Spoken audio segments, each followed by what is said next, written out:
주시는 하나님의 말씀은 시편 36편에서 42편까지의 말씀입니다. 먼저 36편입니다. 이 시편은 개인적인 애가 또 국가적인 애가 지혜 시 등으로 분류하고자 하는 다양한 견해가 있을 정도로 이러한 특징이 한 시에서 다 나타나고 있습니다. 저는 일반적으로 찬양과 기도의 내용을 담고 있기에 그래서 개인적인 탄원시로 분류되는 것이 타당하다라고 이야기들 하고 있습니다.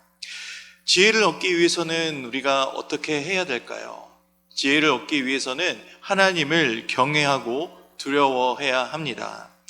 3절은 악인들의 특징들이 나열되는데 가장 큰 특징은 지혜와 선행을 그친다라는 것입니다. 바로 하나님을 두려워하지 않는 악인들에게는 지혜가 없다라는 것을 강조하고 있습니다.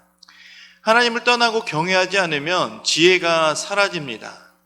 이 지혜는 모든 만물을 창조하시고 다스리시는 하나님을 경외하기 시작할 때 우리에게 있게 되고, 하나님을 경외할 때 진정 지혜로운 삶이 무엇인지를 알 수 있게 됩니다. 그래서 36편은 이것을 우리에게 강조하고 있는 것입니다. 37편입니다. 37편의 목적은 도덕적, 종교적, 교육의 목적으로 지은 시라고 볼 수 있습니다. 37편은 잠언과 마찬가지로 일종의 지혜적 격언집으로 완전한 격언을 담고 있는 시다라고 말할 수가 있습니다. 또한 이 시 역시 히브리 알파벳 순서로 되어 있는 답관체라는 시로 이 지혜를 배우는 학생들이 그 내용들을 암기하려고 할 때 알파벳 순서로 되어 있기 때문에 잘 외워질 수 있도록 구성된 시로 알 수가 있습니다.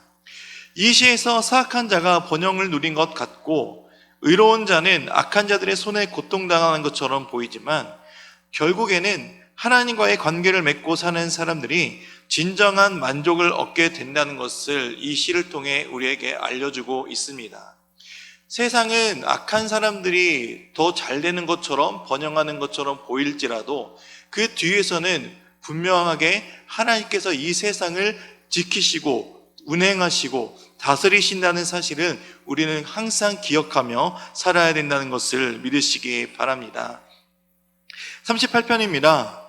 이 시는 다윗이 질병을 경험하고 그로 인해서 사람들과 하나님으로부터 따돌림을 당한다는 느낌을 가지는 탄식의 기도로 볼 수 있습니다. 질병에 대한 경험은 사람마다 다르지만 대부분의 경우 질병은 인생에서 일시적인 경험으로 볼 수 있습니다. 그러나 이 질병이 오랫동안 유지되었을 때, 이 질병으로 인해서 꽤나 긴 고통을 당하고 있을 때는 육체적 고통으로 출발한 것이 이제 결국에는 점차 마음과 영혼의 고통으로 변할 수 있다라는 것입니다. 히브리 신학의 삶에서의 기반은 하나님과의 관계, 사람들과의 관계인데 질병이 오래 지속되면 이 기반이 침식당하기 시작해서 이 질병으로 인해 하나님과 멀어져 가고 또 사람들과도 멀어지는, 그래서 상대방의 행위, 즉 상대방이 나에게 선한 것으로 베풀어주는 행위조차 왜곡되어 보이기도 하며 아무것도 아닌 일이 커 보이게 되는 것이 바로 인간에 있는 질병의 존재입니다. 다윗은 이런 문제들에 대해 아무런 해결책도 제시하지 못하는 상황으로 이 시가 보여집니다. 그러나 그는 계속해서 무엇을 하고 있는지 알 수 있냐면 바로 기도하고 있다라는 것입니다. 그리고 이 다윗의 기도의 동기는 하나님께서 돌보아 주신다라는 확신입니다. 이 확신 속에서 질병이 오래 지속되어 간다 할지라도 그 상황도 나 자신을, 나를 돌봐주시는 분이 하나님이시다라는 것을 믿으며 하나님께서 언젠가 다시 회복시켜 주실 것이라는 확신을 가지고 다윗은 계속해서 하나님께 기도하고 있다라는 것입니다. 기도한다는 것은 하나님과의 관계를 지속한다라는 것 또한 믿으시며 우리의 삶 속에서 질병이 또한 찾아오고 그 질병이 오래 지속된다 할지라도 하나님과의 관계를 늘 붙드시면서 늘 하나님께 기도하는 삶을 살아가시기를 바랍니다. 39편입니다.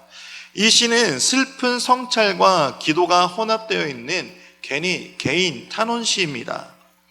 39편은 자선적인 성격을 가지고 있기 때문에 다른 탄원시들보다 훨씬 더 개인적이고 친밀하게 느껴질 수도 있습니다. 다윗이 왜 이런 탄원의 기도를 드렸는지 배경이 확실하지는 않습니다. 그러나 가장 중요한 요소는 나이를 먹는 것에 대한 인식입니다. 아마 다윗이 한탄과 기도를 하게 된 것은 죽음을 피할 수 없다라는 사실에 대한 인식으로 또한 볼 수가 있습니다.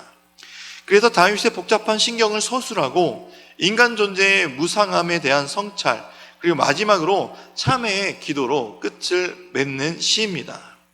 우리 40편을 보도록 하겠습니다. 40편 1절에서 10절은 개인 감사시, 11절에서 17절은 개인 탄원시로 분류가 되어지는 바로 복합적인 시로 볼 수가 있습니다. 이 시를 보며 하나님을 향한 믿음을 가진 성도가 가져야 할 자세를 알려주는데 바로 인내하는 자세입니다. 40장 1절에서 내가 여호와를 기다렸더니 라고 노래하며 시작하고 있습니다. 이 여호와를 기다리며 노래했던 그 결과가 귀를 기울이사 나의 부르짖음을 들으셨다라고 말씀하고 있죠. 이것은 바로 기도의 응답의 체험입니다. 계속해서 하나님께 구원을 호소하고 도움을 구하였지만 계속해서 기다리는 인내의 자세를 가졌다라는 것은 하나님의 기도의 응답이 당장에 이루어지지 않다 할지라도 우리 믿음의 사람들은, 하나님을 아버지로 믿고 따라가는 사람들은 하나님께서 나의 기도를 언젠가 들어주실 것이라는 그 확신을 가지고 인내함으로 계속해서 기도해야 한다라는 것입니다. 지금을 살아가는 우리 역시 이 다윗과 마찬가지로 하나님께서 우리의 기도를 반드시 응답해 주실 것이라는 확신을 가지고 언제일지는 누구도 알 수 없지만 이 인내의 자세를 가지고 항상 기도를 그치지 않고 계속해서 기도해야 한다라는 것을 기억하시기 바랍니다. 41편입니다. 이 시는 매우 다양한 내용들이 수록되어 있습니다. 개인의 답답한 상황에 대한 탄원의 내용, 구원을 주신 하나님을 향한 감사와 찬양, 그리고 약한 자에게 자비를 베푸는 사람이 누리게 될 복을 소대로 하는 교훈적 잠언 등의 내용들이 수록되어 있습니다. 그리고 이 시편의 5권의 시편 책 중에 제1권의 마지막 시이기도 합니다. 이 시는 다윗이 맛본 인간적인 배신에 대한 탄식과 병상에서 드린 자신의 간구에 대한 응답으로 베푸실 하나님의 은혜를 깨닫게 하는 지혜의 시입니다. 그리고 제일 마지막 절은 시편 1권의 송영 역할을 하고 있습니다. 이 시에서 인간은 절대적으로 신뢰할 수 없는 존재라고 이야기하고 있습니다.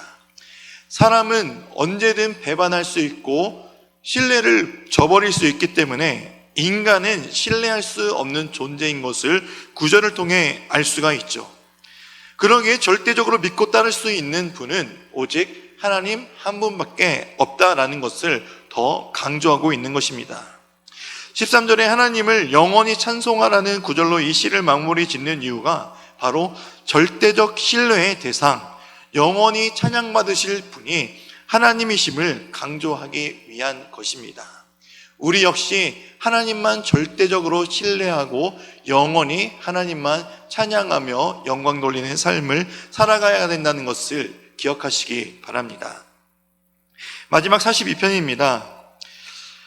이 시는 암울한 처지에 빠져 말할 수 없는 극심한 고통 가운데 있지만 하나님의 도우심과 은혜로우심을 소망하고 돌이켜 되새기며 다시 믿음을 굳게 다지는 고백의 내용을 담고 있는 시입니다. 고통이 계속해서 엄습하는 것은 어쩔 수 없는 상황이고 또 뼈를 산산조각 내는 것 같은 극심한 정신적 고통을 주는 대적들의 비방에 직면해서도 이 시편의 화자는 절망하지 않고 목마른 사슴이 시냇물을 찾는 것 같은 갈급함으로 바로 주님을 찾는다라고 노래하고 있습니다. 하나님이 떠나시고 함께 하시지 않는 것 같은 상황 속에서도 이 시편의 화자는 하나님을 바라보고 하나님만 소망하며 위기를 극복하는 이 모습을 통해 우리가 이 세상을 살아갈 때도 그 누가 나를 도와주지 않는다 할지라도 비록 하나님이 나를 떠나가 계신다고 하는 그런 지경이 있다 할지라도 목마른 사슴이 되어 주님을 찾듯이 시냇물을 찾듯이 주님을 찾는 우리들의 삶이 되시기를 주님의 이름으로 축복합니다. 이제 말씀을 듣겠습니다. 시편 36편에서 42편의 말씀을 경청하실 때 우리에게 주시는 하나님의 음성에 귀를 기울이시기 바랍니다. 주의 말씀은 내 발의 등이요 내 길의 빛이니이다.